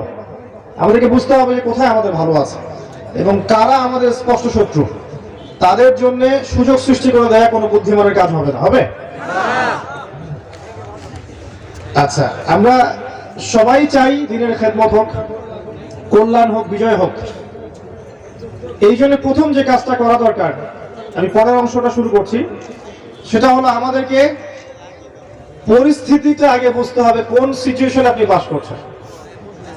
যদি ফিতনাময় পরিবেশে বসবাস করার পরে আপনার কাছে মনে হয় যে আপনি জান্নাতের মধ্যে আছেন, এভরিথিং ইজ গোয়িং পারফেক্ট, তাহলে আপনি ভুল করবেন। প্রথমে বুঝতে হবে কোথায় বসবাস করছি আমরা এমন একটা বিশ্বে বসবাস করছি এখন 2021-22 সালে, যেই বিশ্বে ইসলামিক কোনো খিলাফা নেই, এক নম্বর কথা। দুই নম্বর, জিউস এবং খ্রিস্টান যারা আছে, জায়নিস্ট যারা আছে, ইহুদি খ্রিস্টান বিশাল পরাশক্তি যারা আছে, এরা আজকে বিশ্বের মধ্যে অনেক উন্নত, অস্ত্রের দিক থেকে, সামরিক দিক থেকে, পলিটিক্যাল দিক থেকে, ইকোনমিক্যাল দিক থেকে, প্রত্যেকটা দিক থেকে তারা আজকে স্ট্রং। আমাদেরকে বুঝতে হবে আমরা কোন জায়গায় আছি এখন। মিডিয়া ওদের হাতে, প্রযুক্তি ওদের হাতে, সমরাস্ত্র ওদের হাতে, প্রশিক্ষণ ওদের হাতে, ব্যাংকিং সিস্টেম ওদের হাতে, পলিটিক্যাল সিস্টেম ওদের হাতে, ইউনাইটেড নেশনস ওদের হাতে, IMF ওদের হাতে, ন্যাটো ওদের হাতে, ওয়ার্ল্ড ব্যাংক ওদের হাতে, সবকিছু ওদের হাতে। পারমাণবিক সব ওয়েপন্স বেশিরভাগই ওদের হাতে। আপনাকে আমাকে বুঝতে হবে কোন জায়গায় মুসলিমরা এখন বসবাস করছে, আবেগ না, সিচুয়েশন বুঝে না, কোন জায়গায় আপনি বসবাস করছেন ওয়ার্ল্ড। এরপরে দেখবেন যে এডুকেশন সিস্টেমের মধ্যে আপনি শিরক পাবেন, কুফর পাবেন। সারা জীবন পড়াশোনা করে যাচ্ছেন, কোরআন সুন্নাহর বালাই পান নাই, এবং শেষ বয়সে গিয়ে আপনি এখন চিল্লা দেওয়ার চেষ্টা করছেন, দিন বোঝার চেষ্টা করছেন, পড়ার চেষ্টা করছেন, হজ করছেন, এখন আপনি বই পড়া শুরু করছেন। গোল্ডেন টাইম 20 থেকে 40 আপনি এগুলোর বালাই পাননি, নর্মালি যারা পড়েছেন। ইকোনমিক্সে গিয়ে দেখবেন যাকাত আউট, এখানে দেখবেন সুদ ইন, সুদের মধ্য দিয়ে সব চলছে, যাকাত আউট। অর্থাৎ যাকাত ছিল সাম্যবাদী অর্থনীতি, আর রিবা হচ্ছে ক্যাপিটালিজম, মানে এখানে আপনাকে ধনী ধনী হবে দিন দিন, আর গরিব আস্তে আস্তে গরিব হতে থাকবে, এই রিবা ফলাফল। যাকাত এবং সাদাকা এবং ব্যবসায় টাকা বা মানি মার্কেটে সার্কুলেট করতে থাকে, ঘুরতে থাকে। আজকে আপনি ধনী, কালকে গরিব হতে পারেন, আজকে আপনি গরিব, কালকে ধনী হতে পারেন। রিবার মধ্যে সুযোগ নাই, ধনী ধনী হতে থাকবে, গরিব গরিব হতে থাকবে। আল্লাহ পাক এই জন্য বলেছেন এটা হচ্ছে রক্ত চুষে খাওয়ার মতো পাপ, জাহান্নামে রক্তের নদীতে ফেলে শাস্তি দেওয়া হবে এই কারণে। আপনাকে সিচুয়েশন বুঝতে হবে, এবং পুরো ওয়ার্ল্ডের ব্যাংকিং সিস্টেম রিবা ভিত্তিক। কি করবেন আপনি এখন? পুরো ওয়ার্ল্ডের ব্যাংকিং সিস্টেম রিবা কেন্দ্রিক। আর রিবার চাইতে আরো ডেঞ্জারাস ওয়েপন্স আছে ওদের কাছে, সেটা হলো আপনার ফ্রডুলেন্ট একটা পেপার মানি, ইলেকট্রনিক মানি। আপনি 1 বছর জব করেছেন, প্রত্যেক মাসে 1 লক্ষ টাকা করে পেয়েছেন, 12 মাসে 12 লক্ষ টাকা পেয়েছেন, ঠিক আছে? আচ্ছা, এই 1 বছরের শ্রম, 1 বছর প্রতিদিন 12 ঘন্টা করে শ্রম দিয়েছেন, 12 লক্ষ টাকা বছর শেষে পেয়েছেন।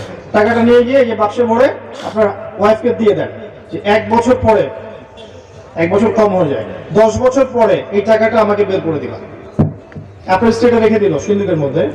এবার এখন আপনি এই 12 লক্ষ টাকা দিয়ে ধরেন আপনি 4 শতক জমি কিনতে পারবেন, ফর এক্সাম্পল, কথা বলছি রুট লেভেলে। 10 বছর পরে বের করলেন, দেখলেন আপনি এটা দিয়ে 4 শতক জমি পাচ্ছেন না, আপনি পাচ্ছেন 2 শতক, আর 2 শতক পাচ্ছেন না।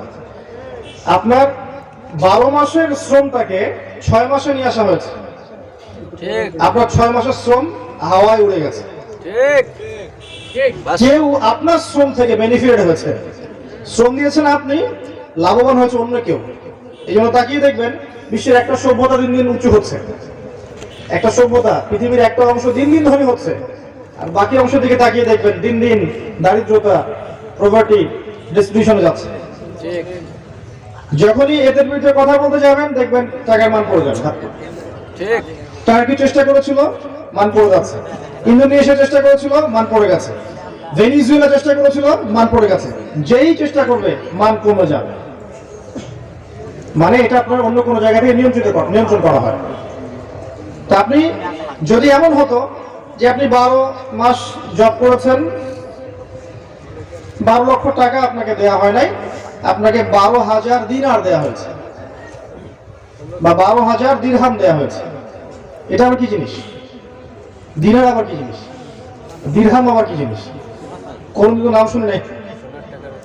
সূরা ইউসুফ পড়েছেন? সূরা ইউসুফ আলাইহিস সালাম কি দিয়ে কিনেছিল? দিরহাম দিয়ে।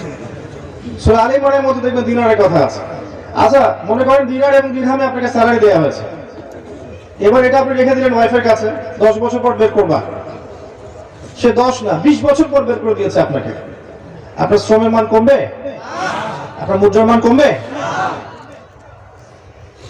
এই কথাটাই বুঝাতে ব্যর্থ হয়েছি বিগত 5 বছর থেকে, যে ইসলামিক যে মুদ্রা, এর ইন্ট্রিনসিক একটা ভ্যালু থাকে, অন্তর্নিহিত একটা মান থাকে, যে মানটা ওর ভিতরেই থাকে, বাইরে থাকে না। আপনার যে সিস্টেমটা চলছে এর মান ভিতরে নেই, বাইরে আছে, এবং এই মানটা অন্য জায়গা থেকে নিয়ন্ত্রণ করতে পারবে, নিয়ন্ত্রণ করে আপনার শ্রমটা কেড়ে নিবে। সূরা নাজমে আল্লাহ বলেছিলেন একটা কথা, যে একটা ভুলে গেলাম এই মুহূর্তে, মানুষ তাই পাবে যা সে চেষ্টা করে। এই কথা আছে না? লাইসা লিল ইনসান ইল্লা মা সাআ। মানুষ চেষ্টার বাইরে কিছু পাবে না, তাই তো? মানুষ চেষ্টার বাইরে কিছুই পাবে না। আপনি অর্থ উপার্জনের চেষ্টা করবেন, আপনি পাবেন। আপনি ফল, বীজ রোপণ করবেন, গাছ হবে, ফল খাবেন। আপনি এখানে বীজ রোপণ করলেন, গাছ হলো, আপনি পরিপূর্ণ ফলটা খেতে পারছেন না, ফল অন্যজন খাচ্ছে। আমি যদি আপনাকে বলি যে আমার ফার্মে আপনি জব করেন, 1 বছর জব করবেন, 12 ঘন্টা করে পার ডে, কিন্তু আমি বছর শেষে আপনাকে 6 মাসের স্যালারি দিব, আপনি নেবেন? কোনো পাগলও নেবে? কিন্তু আমরা এটা করছি, কিছু করার নাই, কারণ সিস্টেমটা ওদের হাতে। ওয়ার্ল্ডের সিচুয়েশন বুঝতে হবে আপনাকে। ইনশাআল্লাহ ঈসা ইবনে মারইয়াম আসলে এই সিস্টেম থাকবে না। ইনশাআল্লাহ আযজা ওয়া জাল আল মাহদি আসলে এই সিস্টেম থাকবে না।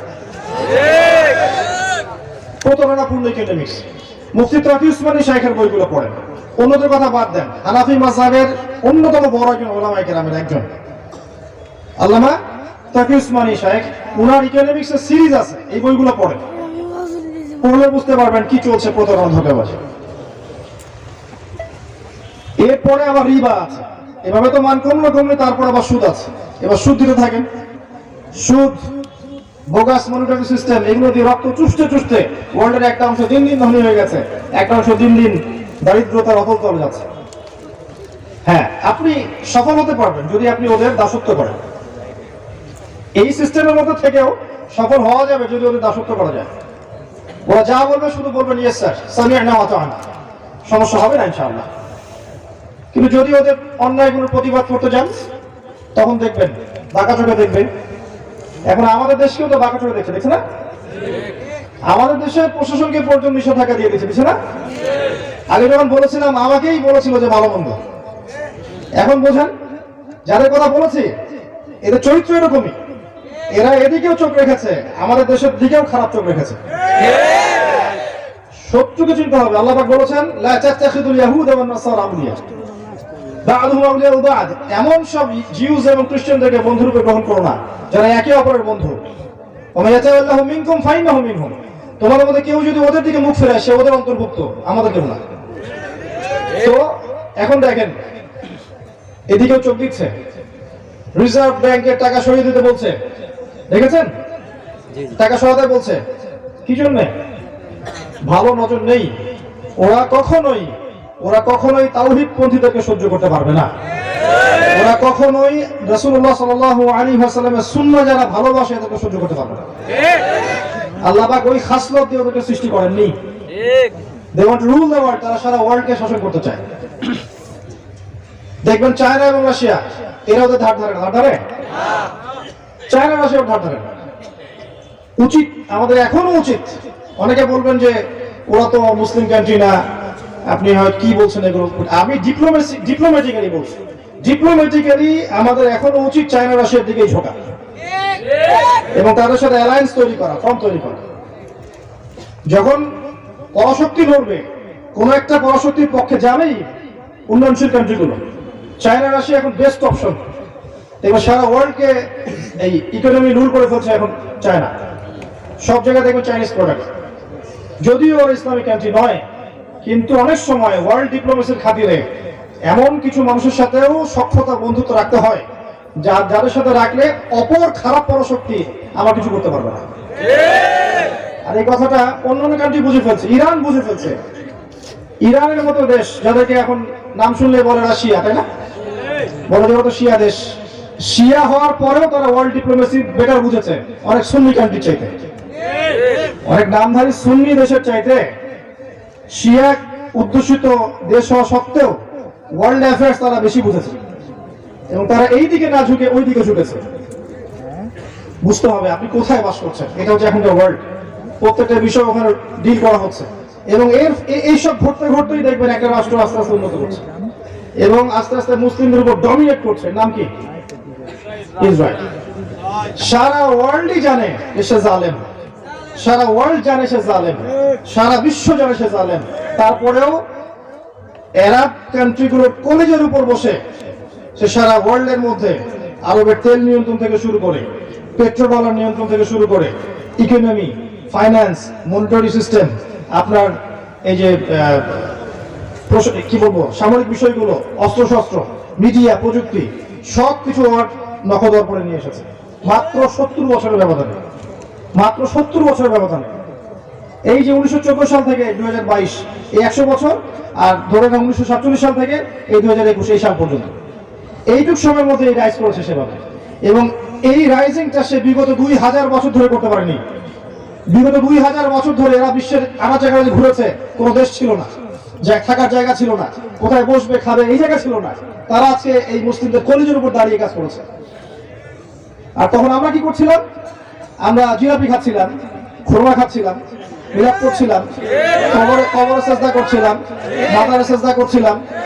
আমরা তখন আপোষে ইখতিলাফ, হানাফি, আহলে হাদিস, সালাফি, তোমার হাত বাঁধা নামির উপরে আমার নিচে, রফুলেদান করা না করা, পায়ে পা লাগানো না, এইগুলো নিয়ে ব্যস্ত ছিলাম। এগুলোর দিকে ফোকাস না করে অভ্যন্তরীণ ক্রন্দনে লিপ্ত থাকলে এখানে নবীর শান নষ্ট হয়নি? চোখের সামনে এদের উত্থান যখন হলো, আর আমরা যখন আপোষে এভাবে বিভক্ত ছিলাম, ইখতিলাফে ব্যস্ত ছিলাম, হালু রুটি সামাই খাচ্ছিলাম, তখন নবীর শান নষ্ট হয়নি? সুবহানাল্লাহ। আপনাকে সিচুয়েশন বুঝতে হবে। এখন এই সিচুয়েশনটা রিড করতে হলে বাহ্যিক চোখ দিয়ে দেখলে আপনি সব বুঝতে পারবেন না। কিভাবে বুঝতে পারবেন? আপনাকে খিজির আলাইহিস সালাম হতে হবে। কে খিজির? সূরা কাহফ খুলেন। নবী মুসা এবং খিজির আলাইহিস সালাম, আলাইহিমাস সালাম, তাদের একটা গল্প আছে না? কয়জন পড়ছে সূরা কাহফ? হাত তুলেন। যেই সূরা আপনাকে মাসিহুদ দাজ্জাল থেকে বাঁচাবে, এই সূরা পড়েছেন 10% মানুষ। দাজ্জালের ফিতনা থেকে বাঁচবেন কিভাবে? আল্লাহর নবী বলেছেন সাল্লাল্লাহু আলাইহি ওয়াসাল্লাম, এই সূরা আপনাকে মাসিহুদ দাজ্জালের ফিতনা থেকেও বাঁচাবে। তাই বলনি? জুমার দিনে পড়তে বলেছেন, প্রথম 10 আয়াত মুখস্থ করতে বলেছেন। এই সূরার মধ্যে এমন কিছু আছে যা আপনাকে দাজ্জালীয় ফিতনাগুলো চিনতে শেখাবে এবং আপনাকে বিরত থাকার পথ পদ্ধতি বলে দিবে। যদি নাই পড়েন, নাই বোঝেন, কেমন করে শিখবেন? এখানে বসেন, তবে প্লিজ বসেন। নবী মুসা আলাইহিস সালাম আর খিজির আলাইহিস সালামের ঘটনা আছে না? মুসা আলাইহিস সালাম বলেছিলেন যে আমি বিশ্বের সবচেয়ে জ্ঞানী মানুষ। আল্লাহ পাক ধরেছেন, না তুমি জ্ঞানী মানুষ নও সবচেয়ে, আরেকজন বান্দা আছে আমার, সে তোমার চেয়ে বেশি জানে। তার নাম খিজির। খিজির মানে শ্যামল। তিনি যেখানে বসতেন সেই জায়গা সবুজ হয়ে উঠত। মুসা আলাইহিস সালাম বললেন যে আমি তার সাথে মিট করতে চাই, জ্ঞান শিখতে চাই। আল্লাহ পাক বললেন একটা মাছ নাও, এই যে থলির মধ্যে রাখো, সফর করতে থাকো। মাজমাউল বাহরাইন, দুই সাগরের মিলন স্থলে তুমি তাকে পাবে। যখন দেখবে মাছটা জীবিত হয়ে সাগরে চলে গেছে, তখন সেখানে তুমি ওকে পাবে। সফর করতে থাকলেন, এক পর্যায়ে পেলেন, পাওয়ার পরে বললেন আমি আপনার কাছে জ্ঞান শিখতে চাই। তো খিদর আলাইহিস সালাম বললেন ইন্নাকা লান তাস্তাতিআ মা'আ সাবরা, তুমি আমার কাছে ধৈর্য ধরতে পারবে না, তুমি আমার সাথে ধৈর্য ধরতে পারবে না। মুসা আলাইহিস সালাম বললেন ইনশাআল্লাহ আমি ধৈর্য ধরবো। ইনশাআল্লাহর বরকতে তাকে সাথে নেওয়া হলো, সফর করতে থাকলেন। তিনটা ঘটনা ঘটলো। কি ঘটনা? একবার ওই নৌকা ফুটা করে দিলেন, মনে আছে? অনেকে মাথা নাড়ছেন, কেউ নাড়ছেন না। মনে আছে? নৌকা চলে গেলেন, মাঝি নৌকা পার করালো, ফ্রি অফ কস্ট, টাকা নিলেন না, কিন্তু নৌকা খিদর আলাইহিস সালাম ফুটা করে ফেললেন। অপরাধ না? বাহ্যিক চোখ দিয়ে কি মনে হচ্ছে? অপরাধ। এবার একটা বাচ্চার সাথে দেখা হলো, গোলাম, ছোট বাচ্চা, তিনি ধরলেন, হত্যা করলেন, জবাই করে ফেললেন। অপরাধ না? বিশাল অপরাধ। এরপর একটা গ্রামে গেলেন, মেহমানদারি চাইলেন, খাবার পানি কিচ্ছু দিল না। খিদর আলাইহিস সালাম সেখান থেকে চলে আসার আগে ওই বাড়িরই একটা দেয়াল পড়ে গিয়েছিল, সেই দেয়ালটাকে নিজের মেহনত দিয়ে তৈরি করে দিলেন। আর মুসা আলাইহিস সালাম বললেন যারা খাবারও দিল না, পানিও দিল না, আপনি উল্টা তাদের দেয়াল নির্মাণ করে দিলেন, কিছু পারিশ্রমিক তো নিতে পারতেন। এই তিনবার তিনি ভেটো দিয়েছেন। আর তৃতীয় প্রশ্ন করার পরেই খিদর আলাইহিস সালাম বলেছেন যে হাদা ফিরাকু বাইনি ওয়া বাইনাক, তোমার সাথে আমার একটা ফিরাক, আর তোমার সাথে আমার চলা হলো না। আমাদের নবীজি বলেছিলেন সাল্লাল্লাহু আলাইহি ওয়াসাল্লাম যদি মুসা আলাইহিস সালাম সেদিন প্রশ্নগুলো না করতেন তাহলে আর অনেক কিছু শেখা যেত। তো যাই হোক, ফেরাকের আগে তিনি বললেন যে আমি তোমাকে জানিয়ে দেব কি কারণে আমি এই কাজগুলো করেছি। যে নৌকাটা ফুটা করেছি এটা এই কারণে করেছি যে ওই নৌকার পিছনে একটা জলদস্যু ছিল। যদি নৌকাটা ভালো থাকতো তাহলে তারা নৌকাটা হাইজ্যাক করে ফেলত। আমি ফুটা করে দিয়েছি যাতে করে নৌকাটা হাইজ্যাক না করে। কথা বুঝতে পারছেন? আচ্ছা, বাচ্চাটাকে হত্যা করেছি আমি নিজের ইচ্ছায় করিনি, আল্লাহর হুকুমে করেছি। আল্লাহ পাক বলেছেন যে এই বাচ্চা যদি বড় হয় তাহলে অনেক বড় কাফের হবে এবং পিতা মাতাকেও কুফরিতে নিয়ে আসবে, এই কারণে আমি এটাকে হত্যা করেছি। আর ওই যে দেয়ালটা নির্মাণ করেছি, ওই দেয়ালটা ছিল ওই বাড়ির ইয়েতিম দুই বাচ্চার পৈতৃক সম্পত্তি রেখে যাওয়া দেয়াল। মানে এই দেয়ালের নিচে পৈতৃক সম্পত্তি আছে ওদের, গুপ্তধন। যদি আমি নির্মাণ না করতাম অন্য মানুষ নিয়ে যেত। নির্মাণ করেছি যাতে এই দুইটা এতিম বাচ্চা বড় হয়ে এটা পায়। তো আপাতত বাহ্যিক চোখ দিয়ে তোমার কাছে মনে হয়েছে তিনটা কাজ খারাপ, তাই না? অন্যায় করেছেন, নৌকা ফুটা করেছেন, বাচ্চা হত্যা করেছেন, দেয়াল নির্মাণ করে পারিশ্রমিক ছাড়াই, অন্যায়। তুমি ধৈর্য ধরতে পারো নাই, কিন্তু প্রকৃত অর্থে এই তিনটা কাজ কিন্তু অন্যায় ছিল না, এর পিছনে একটা ভ্যালিড কারণ ছিল। তাই বাহ্যিক চোখ দিয়ে যদি আপনি বিশ্বকে দেখেন, উম্মাহকে দেখেন, অর্থনীতি দেখেন, রাজনীতি দেখেন, আপনি বুঝতে পারবেন না সত্য কোনটা মিথ্যা কোনটা। ভিতরের চোখ দিয়ে আপনাকে দেখতে হবে যে কোনটা সত্য, কোনটা মিথ্যা, কোনটা হক, কোনটা বাতিল, কোনটা ন্যায়, কোনটা অন্যায়, কোনটা আসলেই হচ্ছে, কোনটা হচ্ছে না। এখন এই মনের চোখ খোলার জন্য পদ্ধতি কি? কয়েকটা কথা বললাম আগেই। পরকালকে বেশি স্মরণ করেন, তাওহীদে থাকেন, সুন্নতে থাকেন, হালাল খান, বেশি বেশি কোরআন তেলাওয়াত করেন, জিকির আজকার বাড়িয়ে দেন, মৌতের স্মরণ বাড়িয়ে দেন, আল্লাহর কাছে নূর চান, আল্লাহ আমাকে নূর দেন। বেশি বেশি পড়াশোনা করেন, কিন্তু পড়াশোনা করলে নূর পাওয়া যাবে না। নূর আল্লাহর কাছে ভিক্ষা চাইতে হবে, আল্লাহ আমাকে দূরদর্শিতা দেন, আমাকে বাসিরা দেন, হিকমা দেন, নূর দেন। দেখবেন আল্লাহর পক্ষ থেকে নূর আসবে ইনশাআল্লাহ। তখন আপনি ওয়ার্ল্ড অ্যাফেয়ার্স লিড করতে পারবেন, আপনি কোরআন সুন্নাহকে দিয়ে ওয়ার্ল্ডকে ডিল করতে পারবেন। মানুষের কাছে প্রচার করবেন, এতটুকুই, ফোর্স করার তো কোনো দরকার নাই। ফাযাক্কির ইন্নামা আনতা মুযাক্কির, এতটুকুই দায়িত্ব। এরপরে মানুষ শুনবে, দলিল যাচাই করবে, যারা সত্যিকারের সৎ মন নিয়ে শুনেছে এরা হয়তো মেনে নিবে, প্রস্তুতি গ্রহণ করবে আগামীর জন্য। যারা মানবে না ওদের কাছে মনে হবে পাগলের প্রভাব, বোগাস কথাবার্তা, কি বলে উল্টাপাল্টা কথা। এই হবে পরিণতি। কিন্তু হিস্ট্রি এগিয়ে যাবে, ওয়ার্ল্ড এগিয়ে যাবে। এখন যে আমরা 2021-22-এ বসে আছি, এটা 21-22 থাকবে না। আস্তে আস্তে ওয়ার্ল্ড এগিয়ে যাবে, আরো জলোচ্ছ্বাস আসবে, ভূমিকম্প আসবে, ম্যাসাকার হবে, আরো মহামারী ছড়াতে পারে, আরো পলিউশন হবে ওয়ার্ল্ডে, পরাশক্তিদের মধ্যে যুদ্ধ বাড়বে, নিউক্লিয়ার যুদ্ধ পর্যন্ত হতে পারে, ওয়ার্ল্ডে নিউক্লিয়ার যুদ্ধ পর্যন্ত হতে পারে। ওয়ার্ল্ড এমন একটা জায়গায় বসে আছে, ওয়ার্ল্ডের এই যে ইকোনমিক সিস্টেমটা করাপ্ট করে যেতে পারে, টেকনোলজি যেগুলো আছে এগুলো নাও থাকতে পারে। যাই হোক, কিন্তু সামনে যে মুসলিমদের একটা কঠিন সময় আসছে এটা স্পষ্ট। এবং এর পরে যে আল্লাহ রাব্বুল আলামিন মুহাম্মদ সাল্লাল্লাহু আলাইহি ওয়াসাল্লামের বংশধরদের মধ্য থেকে একজনকে বের করবেন যার নাম মুহাম্মদ, যার বাবার নাম আব্দুল্লাহ, যার মায়ের নাম আমিনা, যিনি মদিনা থেকে মক্কায় আসবেন, মক্কায় মানুষ তার হাতে বায়আ নিবে এবং তিনি ইসলামিক এই যে হুকুমত এটা মদিনায় কায়েম করে ফেলবেন ইনশাআল্লাহ। এবং সেখান থেকে তার সাথে পরাশক্তিদের ব্যাটল হবে, তিনি পেরে উঠবেন না। এক পর্যায়ে মাসিহুদ দাজ্জাল আত্মপ্রকাশ করবে এবং এই মাসিহুদ দাজ্জালকে হত্যা করার জন্য, মারার জন্য আল্লাহ পাক সত্যিকারের মাসিহকে পাঠাবে। তিনি কে? ঈসা ইবনে মারইয়াম। তার হাতে মাসিহুদ দাজ্জাল নিহত হবে এই প্যালেস্টাইনের এই যে বাবে লুদ, যেটা প্যালেস্টাইনের মধ্যে আছে এখন। এরপরে তিনি 40 বছর জেরুজালেম থেকে সারা বিশ্বে খেলাফা কায়েম করে দিবেন। একটা কাঁচা বাড়ি, একটা পাকা বাড়ি বাদ থাকবে না যেখানে আল্লাহর কালিমা প্রবেশ করবে না। 40 বছর চলবে, বারাকা আসবে, প্রচুর বৃষ্টিপাত হবে, মাটি উর্বর হবে, অন্য একটা পৃথিবী মানুষ দেখবে। এই পৃথিবী থাকবে না। মানুষ মানুক আর না মানুক, ওয়ার্ল্ডের দিকে যাবে, আস্তে আস্তে সময়ের দিকে যাবে। 10 বছর পরেই হোক, 100 বছর পরেই হোক, 200 বছর পরেই হোক, কত সালে হবে আমরা জানি না। কেউ সাল মেনশন করে কথা বলতে পারবে না, বলা উচিত না, কিন্তু এটা হবে। তারপরে ওয়ার্ল্ড আবার সেই প্রাচীনতায় ফিরে আসবে, শুধু ইসলাম আর ইসলাম দেখবেন। এরপরে আমার একটা প্রজন্ম আসবে যারা এত কুৎসিত হবে, এত জঘন্য নোংরা হবে, রাস্তার মোড়ে মোড়ে দাঁড়িয়ে জেনা করবে। আল্লাহ পাক এই জেনারেশনের সামনে পশ্চিম দিক থেকে সূর্য ওঠাবেন এবং সরাসরি কিয়ামত সংঘটিত করবেন। ওই দিন আমরা দেখতেও চাই না এবং ওই জেনারেশনে অন্তর্ভুক্ত হতেও চাই না। সামনে এই সময়গুলো আসবে। এখন মাঝখানের এই সময়টাতে আপনার প্রিপারেশন কি করতে যাচ্ছেন? একটা মাহফিল যথেষ্ট? শুধু 5 ওয়াক্ত নামাজ পড়াই কি যথেষ্ট?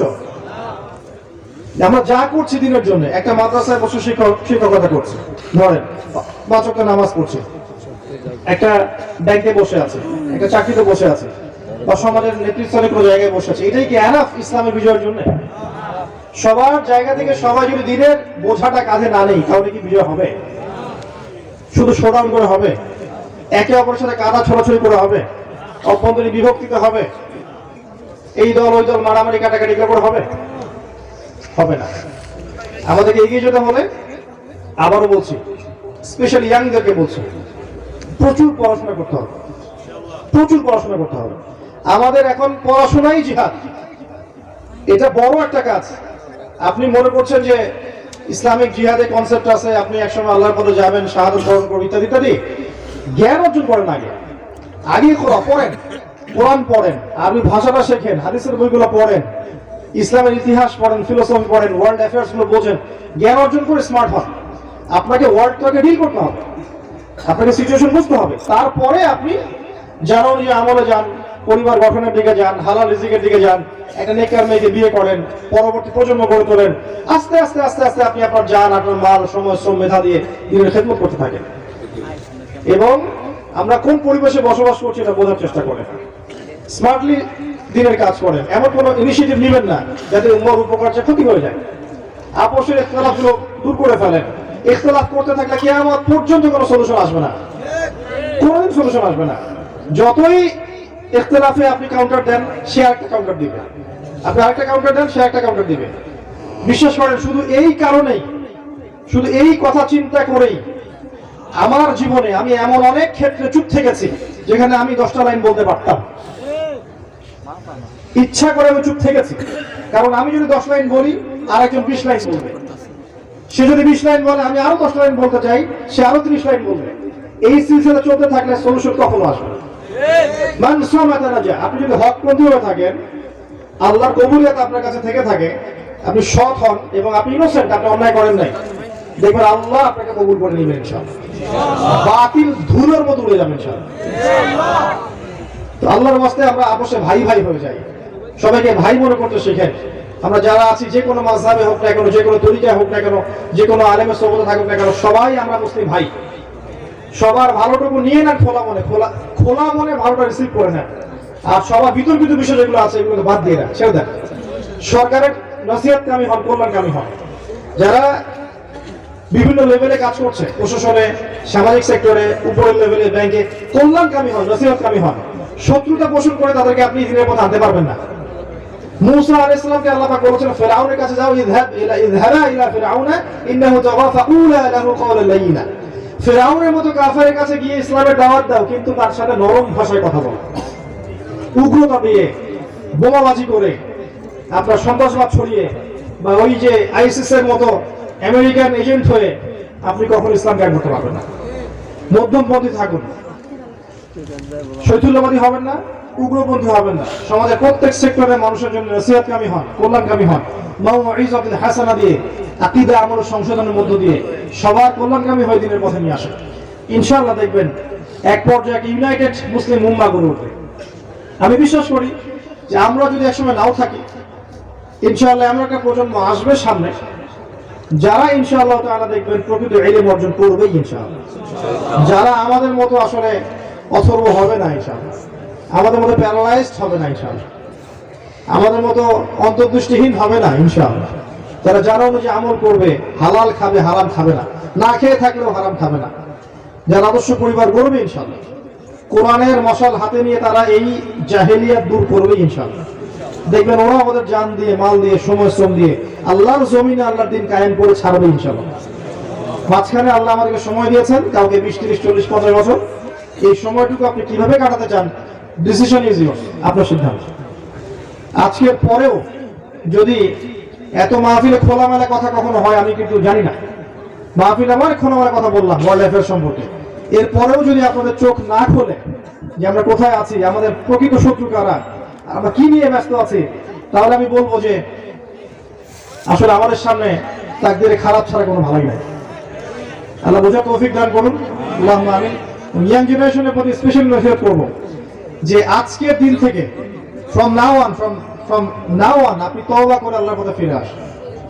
আমার সাথে এখনই তওবা পড়েন, বলেন আস্তাগফিরুল্লাহ আল্লাযী লা ইলাহা ইল্লা হুয়াল হাইয়ুল কাইয়্যুম ওয়া আতুবু ইলাইহি আস্তাগফিরুল্লাহ আল্লাযী লা ইলাহা ইল্লা হুয়াল হাইয়ুল কাইয়্যুম ওয়া আতুবু ইলাইহি আস্তাগফিরুল্লাহ আল্লাযী লা ইলাহা ইল্লা হুয়াল হাইয়ুল কাইয়্যুম ওয়া আতুবু ইলাইহি। দুইটা প্রজন্ম ইসলামের ভবিষ্যৎ, একটা হচ্ছে আমাদের ইয়াং জেনারেশন, একটা হচ্ছে আমাদের পরবর্তী প্রজন্ম। এবং ইয়াংদের মধ্যে আমাদের বোনেরাও আছেন, তারা ইনক্লুডেড। এদের দ্বারা ইসলামের যে খেদমত সম্ভব, এখন যারা বার্ধক্যে চলে গেছেন তাদের দ্বারা কিন্তু সম্ভব নয়। ইয়াং জেনারেশনের প্রতি নসিহত প্রথম হচ্ছে তওবা করে ফিরে আসা, 5 ওয়াক্ত সালাতি হয়ে যান, আপনার জীবনটাকে, সময়টাকে, যৌবনটাকে আল্লাহর জন্য ওয়াকফ করে দেন।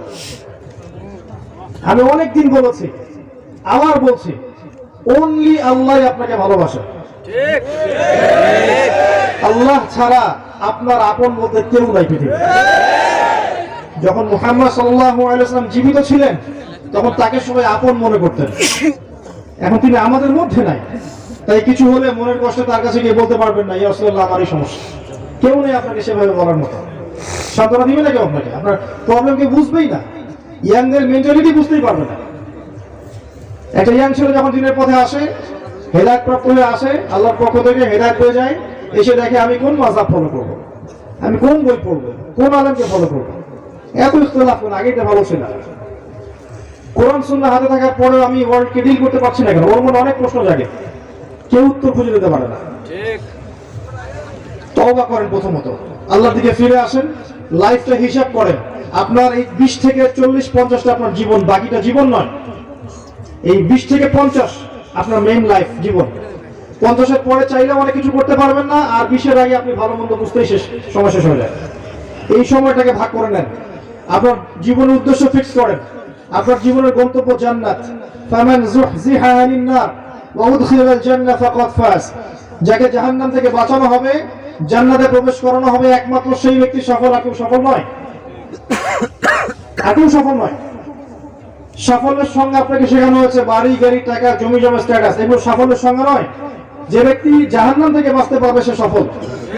জাহান্নাম থেকে বাঁচতে হলে আপনার জীবনটাকে, স্পেশালি আপনার যৌবনটাকে আল্লাহর জন্য ওয়াকফ করে দেন। আল্লাহ খুব বেশি কিছু চান না আপনার কাছে, আল্লাহ খুব বেশি কিছু চাচ্ছেন না। চাচ্ছেন তাওহীদ, আপনি শিরক করবেন না, তাওহীদে থাকবেন। চাচ্ছেন সুন্নাহ, আপনি রাসূলের সুন্নাহে থাকবেন, আপনি বেদাত করবেন না। চাচ্ছেন যে আপনি 5 ওয়াক্ত নামাজ পড়েন জামাতের সাথে, পারবেন না? 5 ওয়াক্ত সালাতটা আপনি জামাতে পড়েন, আল্লাহর পথে সময় দেন, আল্লাহ কত সময় দেন, ওলামায়ে কেরামের সোহবতে যান, তাদের কাছে গিয়ে কোরআন পড়তে শেখেন, হাদিসের ইবাদত পড়তে শেখেন, আরবি ভাষা শেখেন।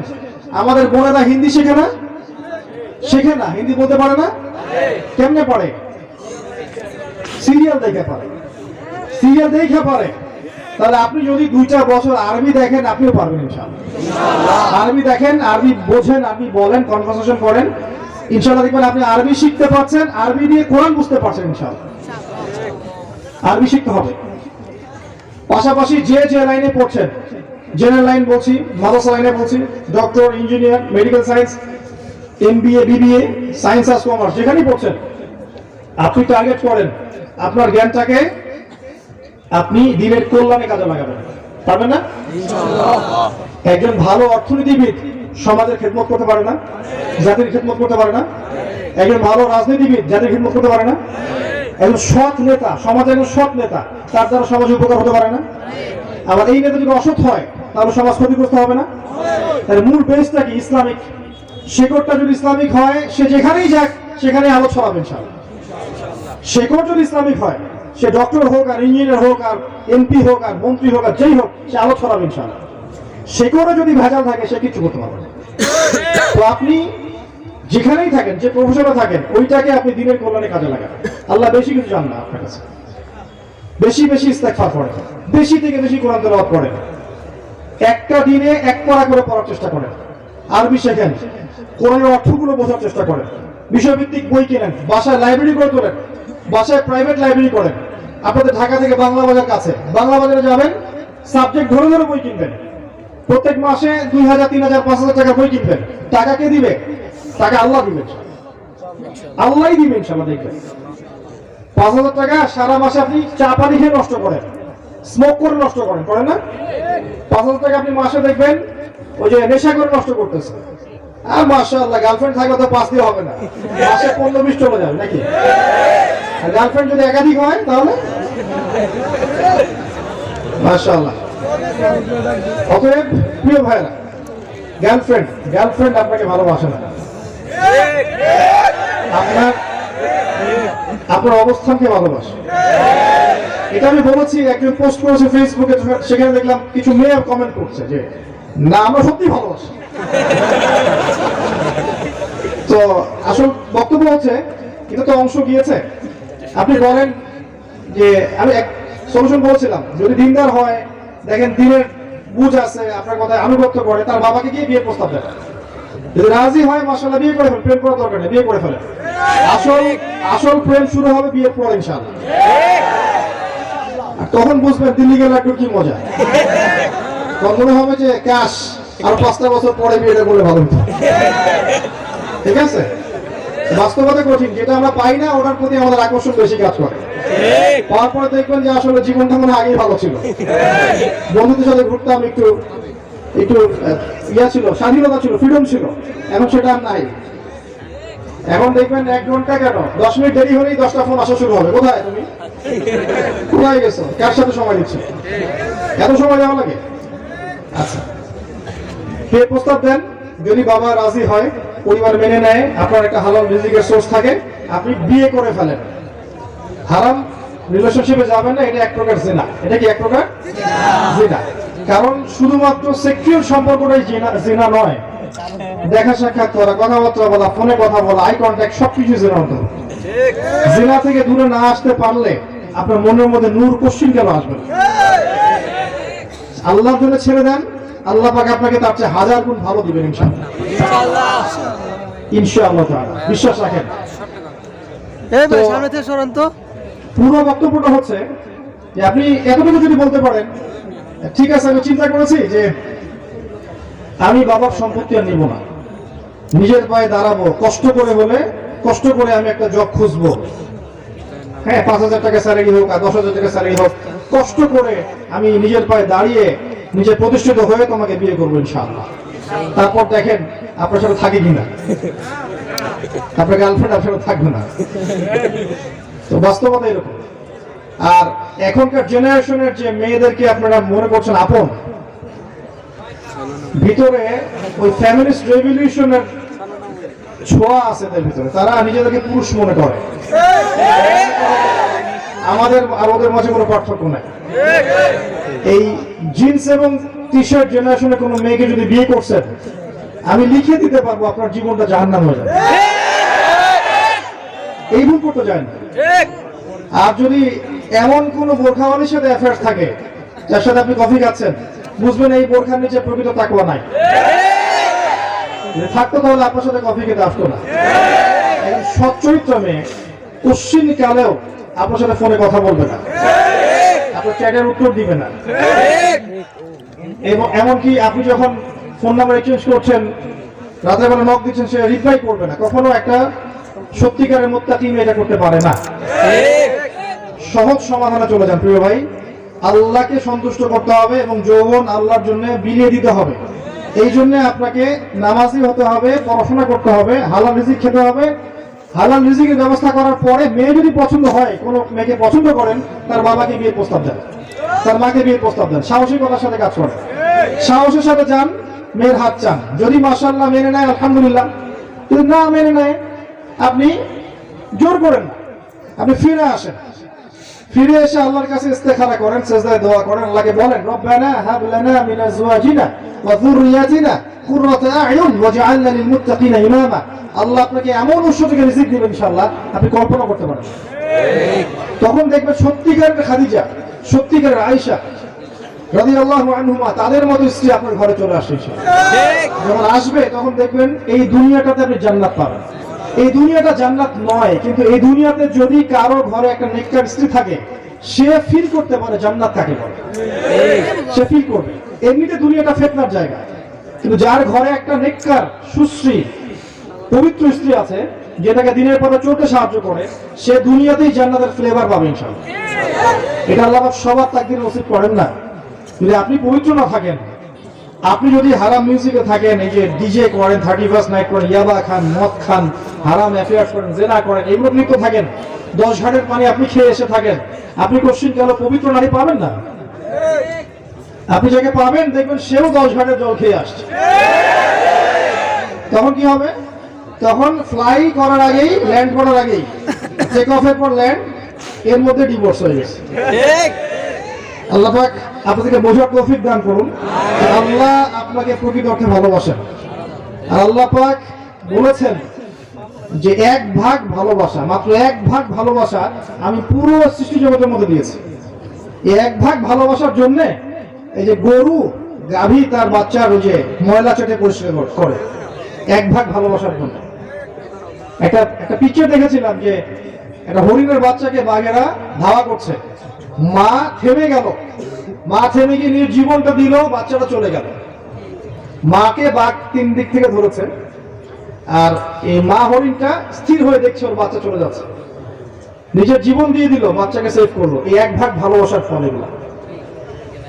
আর আল্লাহ পাক বাকি 99 ভাগ ভালোবাসা তার কাছে রেখেছেন আপনাকে ভালোবাসার জন্য। কিয়ামতের মাঝে এই ভালোবাসা দিয়ে আল্লাহ পাক আমাদেরকে মাফ করবেন ইনশাআল্লাহ। দুনিয়া ধোঁকায় পড়বে না।